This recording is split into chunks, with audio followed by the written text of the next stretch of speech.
manger pour aujourd'hui.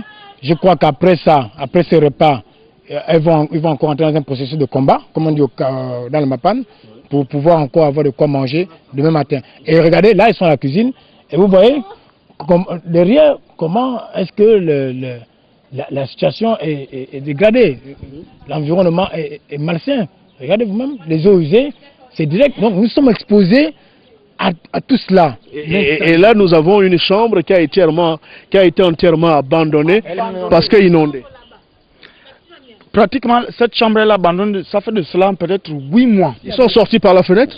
Non, ils ne sont pas sortis par la fenêtre, plus que ça doit prendre quand même de l'air, plus que le linge est humide. Tout est là-bas dedans, c'est autre chose. Voilà. Alors, Monsieur le Président, on va le dire aussi, hein, c'est vrai, vous le disiez encore, on ne va pas tout rejeté sur l'État. Il y a l'incivisme des populations, mais on dit aussi souvent, ne demande pas ce que ton pays peut faire pour toi, pose la question de savoir ce que tu peux faire pour ton pays. Qu'est-ce que vous prenez comme disposition, comme résolution dans le Mapan afin de sortir de cette situation ou alors d'aider l'État à vous sortir de ces conditions? C'est justement pourquoi le Parlement de Mapan a été créé en 2006, n'est-ce pas, par un groupe de jeunes Gabonais qui vivent dans les Mapan, qui sont nés dans les Mapan et qui y vivent toujours. C'est justement pour déjà interpeller, dénoncer, faire voir à l'État les réelles conditions dans lesquelles les Gabonais vivent, n'est-ce pas, afin qu'un temps soit peu, ils apportent le développement. Mais nous regrettons un peu le mutisme, sinon le laxisme de l'État, quel qu'il soit, hein, c'est pas seulement, ça n'a rien à voir avec les personnes. Ça n'a rien à voir avec M. Ali Bongo, ça n'a rien à voir, à l'époque nous le disions déjà, je vous parle de 2006, n'est-ce pas? Nous le disions déjà à l'époque du père, n'est-ce pas, M. Feu Omar Bongo, nous le disons encore aujourd'hui avec Ali Bongo, M. Ali Bongo, demain, quelqu'un d'autre sera là, nous allons continuer ce combat-là. Mais j'appelle aussi à la prise de conscience des Mapaniens et Mapaniennes que il va falloir peut-être un temps soit peu que nous nous organisions mieux afin de réclamer nos droits. C'est pourquoi justement... La meilleure façon de vous organiser, de bien vous organiser, c'est de sanctionner dans les bureaux de vote. Oui, il y a sanctionner dans les bureaux de vote, il y a sanctionner dans les bureaux de vote, il y a aussi des possibilités que la Constitution nous offre, n'est-ce pas? La Constitution nous offre pour réclamer nos droits, tels que des marches pacifiques, tels que des sittings, n'est-ce pas? Parce que si nous ne le faisons pas, je vous ai dit tout à l'heure que j'ai loué le courage des populations de venir voir. Qui sont descendus dans la rue pour dénoncer, qui ont barré, qui ont mis des barricades pour dénoncer. Et si vous voyez, peut-être à venir voir, il y a il y a désormais l'eau à venir voir. Bah vrai, vous voyez. Donc, le pouvoir a envie de nous faire croire qu'ils ne comprennent que le langage de la force. Voilà. Ici, nous pouvons constater toutes ces maisons qui ont été abandonnées à cause des inondations. Oui. Et là, il n'y a même plus besoin de se poser la question de savoir, dans ces maisons, dans cette maison principalement, il y a certainement des enfants. Ces enfants jouent où? Ces enfants font comment pour aller à l'école, surtout lorsqu'il y a eu une pluie? On peut déjà imaginer la profondeur de ces eaux. Ça veut dire que les populations sont en danger. Monsieur le Président, Edgar, si on peut filmer le passage des populations, et on ne peut pas passer tous les deux au même moment, nous allons donc passer en vous privant de nos commentaires.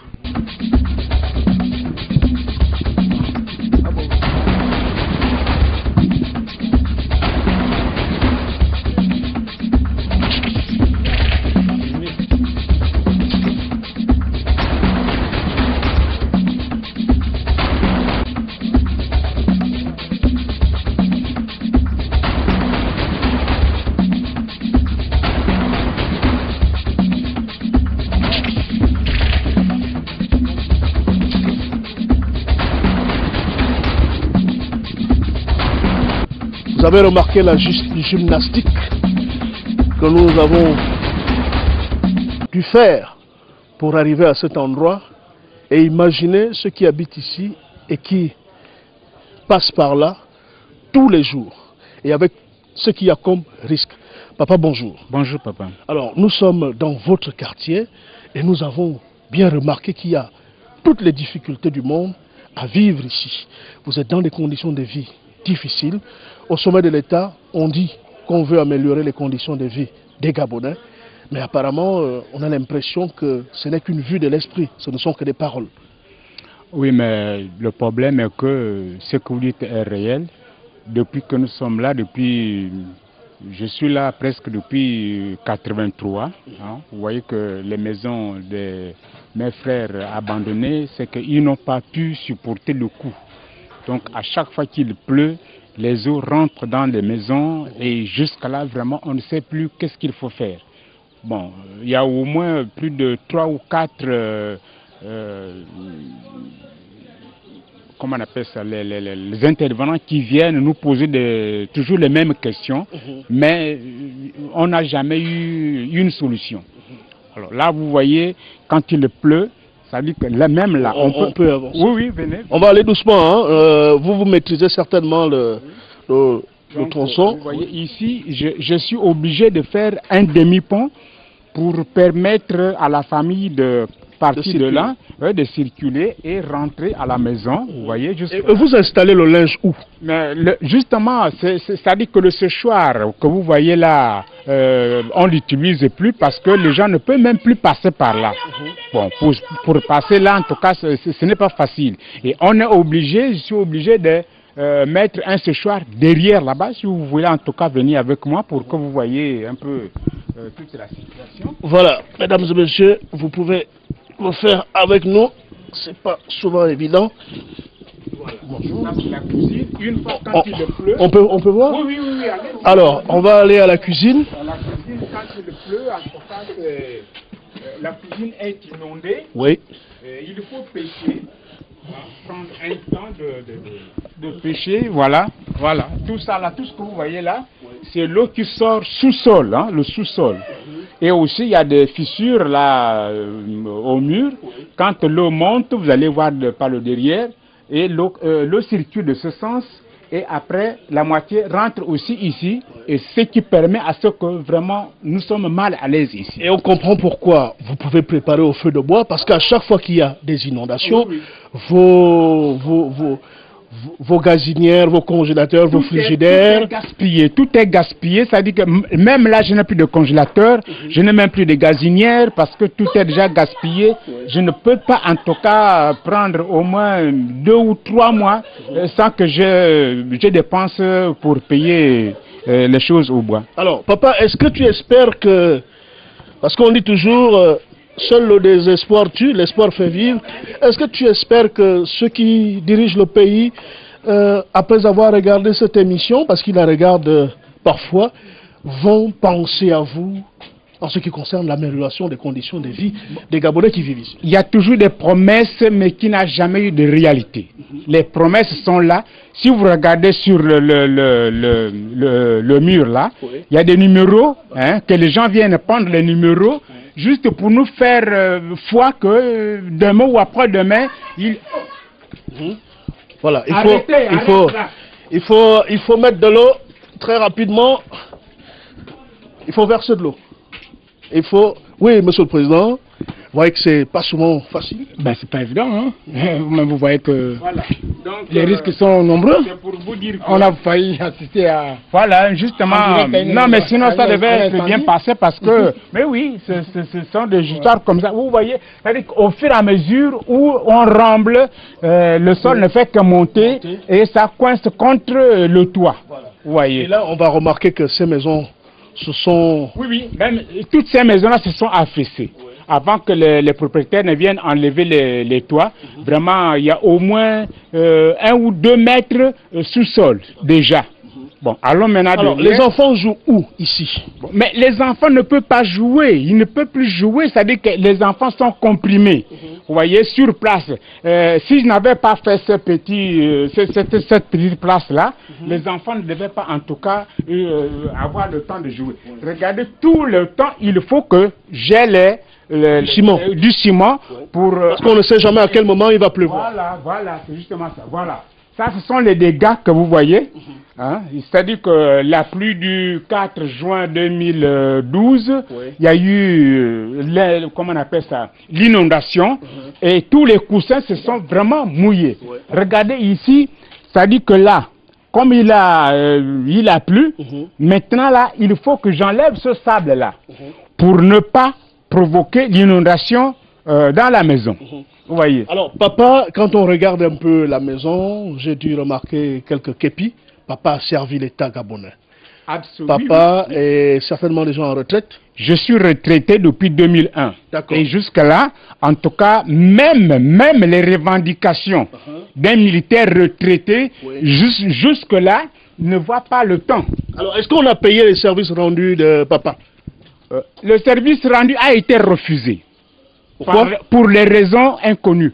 Alors que pour nous, les militaires retraités, je pense bien que c'est un droit. C'est un droit pour nous de revendiquer nos droits. Mais jusqu'à aujourd'hui, les revendications ne voient jamais le jour. Bon, maintenant, ici où vous voyez, c'est mon oncle qui avait cette maison. C'était une maison en planche. Là, vous voyez même les signes qui restent là. C'est-à-dire qu'il est parti parce qu'il ne pouvait plus. Et ce que j'ai fait là, c'est moi qui l'ai fait pour ne pas permettre que l'herbe vienne étouffer justement mon mur. Bon, à temps retraité, la petite pension qu'on me donne ne suffit pas. Et jusque-là, l'État ne prend pas soin des militaires retraités. Et là, les enfants sont comprimés, ils ne peuvent pas jouer. Alors moi, je ne comprends pas parce que Ali Bongo Ondimba, c'est quelqu'un qui tient à cœur tout ce qui est habillé, je veux dire les militaires, tous les corps. Il a été ministre de la Défense, aujourd'hui il est président de la République. Et puisqu'il vous tient à cœur, parce qu'il compte énormément sur vous, il est bien convaincu du travail que vous faites, comment n'arrive-t-il pas justement à régler ce problème? Justement, ce problème, c'est un problème qu'on ne peut plus comprendre, parce que s'il faut voir, le président actuel connaît ce dossier. Mais jusque-là, il ne prend pas à cœur. Bon, je ne sais pas si c'est lui qui ne prend pas à cœur ou c'est son entourage qui ne veut pas mettre en application les décisions que le président prend. Peut-être qu'il n'est pas au courant que les services rendus ne vous sont pas encore payés, vous les militaires retraités. Mais sinon, il y a toujours des démarches que nous faisons. C'est-à-dire qu'à un moment, je ne sais pas si vous avez suivi, à un moment, il y a eu un problème de grève sur la route où les militaires retraités, quelques-uns même, ont fait la prison parce qu'ils ont détruit le matériel de l'État et quelques-uns sont en prison. Bon, je ne sais pas si vraiment ils sont déjà partis de la prison. C'est parce que le président connaît ce problème. Mais il ne veut pas tout simplement vraiment mettre au point le besoin des militaires retraités. Est-ce qu'on n'estime pas que vous n'êtes plus utile à la nation? Vous êtes retraité, donc on n'a plus besoin de vos services. Bon, mais si ça peut être dit, interprété de la sorte. Bon, mais là, je ne sais pas trop, mais c'est que je connais que le président Ali Bongo prend soin de ses militants, surtout retraités. Mais il manque un traitement entre son entourage et nous qui attendons ce bénéfice-là. Très bien. Alors, papa, vous êtes retraité. Vous vivez avec combien par mois? Bon, vraiment, c'est trop maigre. 180 000 francs. 180 000 francs, et ces 180 000 francs servent à payer l'électricité, parce que vous n'avez pas d'eau ici, servent à payer l'école des enfants qui vont encore à l'école, servent à acheter à manger, servent à acheter les médicaments aux enfants qui peuvent être malades, et même parfois vous-même si vous avez un petit malaise, mais ces 180 000 servent aussi à faire des travaux de manière régulière, parce que à chaque fois qu'il y a un peu d'eau qui tombe du ciel, vous vous inondez. Mais justement, c'est ça. Puisque c'est avec les 180 000 francs que nous essayons de vivre. Bon, aujourd'hui, les enfants, à partir de 16 ans, en tout cas, l'enfant n'a plus besoin d'être payé par le salaire.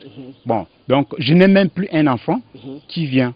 Et là, je suis à bout de mes forces. Est-ce que papa est heureux? Parce qu'Ali a dit, moi, je ne serai heureux que lorsque les Gabonais seront heureux. Est-ce que les Gabonais sont heureux pour savoir si Ali est heureux? Mais je ne sais pas. Moi, personnellement, je ne suis pas heureux parce que ce que le président a dit aux autres, peut-être les autres sont heureux. Mais moi, je ne suis pas heureux. Donc, vous voyez qu'aujourd'hui, dans cet état, même, par exemple, quand on demande d'aller voter, quel est vraiment le courage d'aller vite voter un candidat qui peut faire quelque chose? Jusqu'aujourd'hui, il n'y a rien. Voilà. Jusqu'aujourd'hui, il n'y a rien et depuis longtemps, il n'y a jamais rien eu.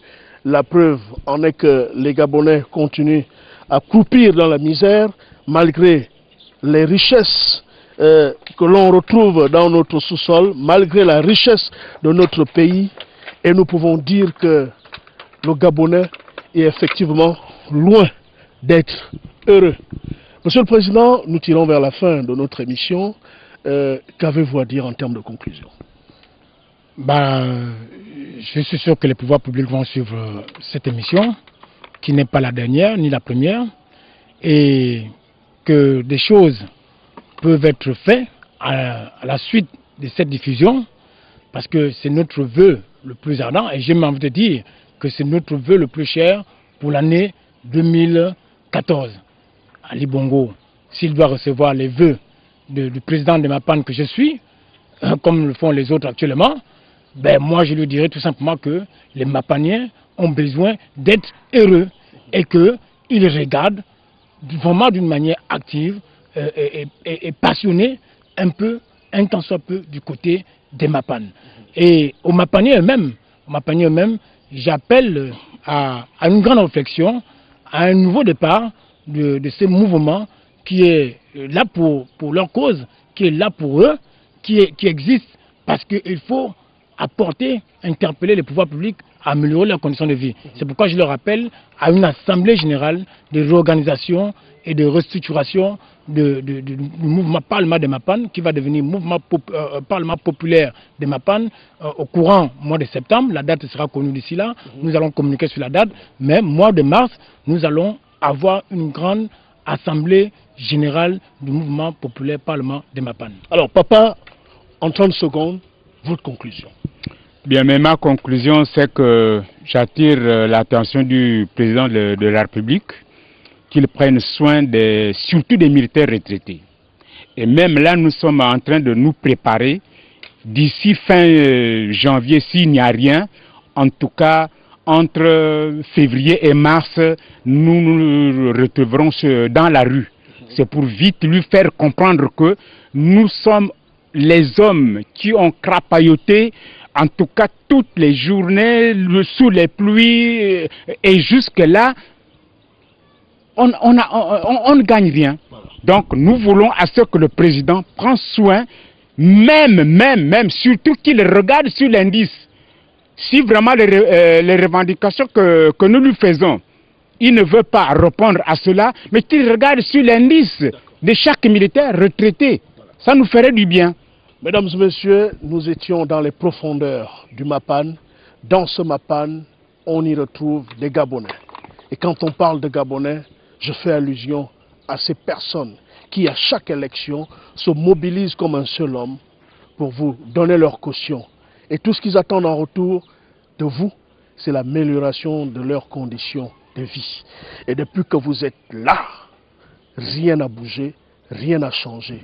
J'ose espérer qu'il n'est jamais trop tard pour bien faire. Vous avez encore et peut-être un peu de temps pour rectifier le tir, parce que en 2016, vous aurez bel et bien besoin de ces Gabonais qui vivent dans des conditions difficiles. C'était l'émission de proximité, l'émission du peuple pour le peuple et par le peuple, les choses du pays. Au revoir et à très bientôt. Il fait chaud dans le Mapan.